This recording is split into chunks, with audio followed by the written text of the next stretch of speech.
Hello and welcome to Hunt Down the Threequel, where we take a look at cancelled Half-Life 2 sequels. I'm your host Nova, and for our very first episode we're going to be taking a look at HL3 version 1, also known as Epistle 3 or Half-Life 2 Episode 3.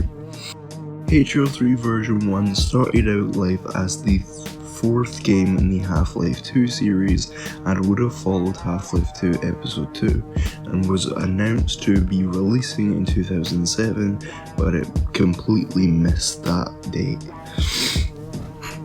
Somewhere down the line, the game grew in scope and became Half-Life 3, and then the game was eventually cancelled due to the gameplay being too similar to Half-Life 2 and just becoming stagnant. So, what was Half-Life 3 version 1 actually going to be about? The game would have seen Gordon, Alex, and the resistance against the Combine still recovering from the death of Eli Vance at the end of Half-Life 2 Episode 2. Gordon and Alex would have travelled to the Arctic, however their helicopter would be brought down by unknown forces.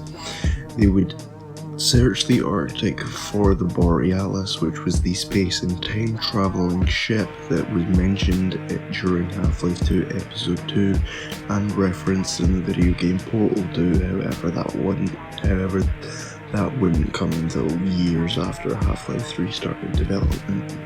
During their travels in the Arctic, they would come across series characters like William Breen, who would now be in the form of a Combine grub, and Judith Mossman. Judith and Alex would have gotten into many arguments over what should happen to the Borealis, and towards the end of the game, Alex would shoot and kill Judith Mossman. At the end of the game, Gordon and Alex would realize that destroying the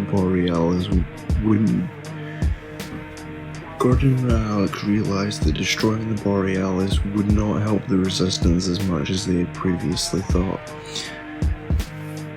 Then the G-Man appears and takes Alex away for unknown reasons, leaving Gordon in an undisclosed location in which he realizes that, just like the Borealis in the grand scheme of the G-Man's plan, he's not very important.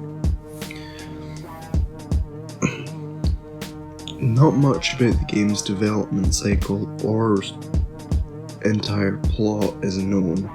What little we do know of the plot was revealed to us by series writer Mark Laidlaw in a letter he wrote called Epistle 3 about a year after he retired.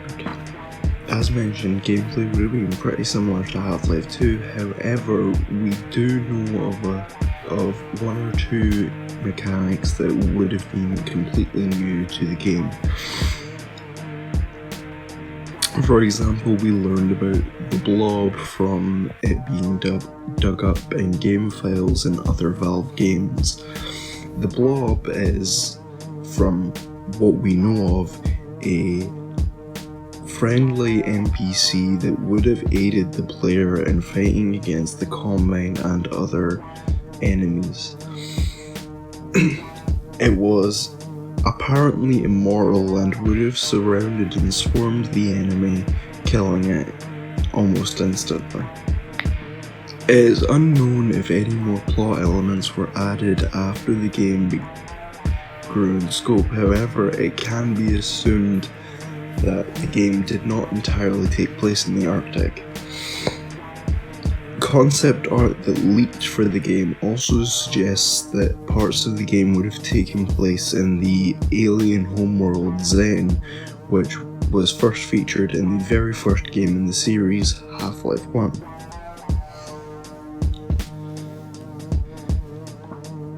However, outside of the leaked concept art and Epistle 3, there isn't really much known about this game and its development cycle, unfortunately. Thank you for tuning in. This has been Hunt Down the Threequel.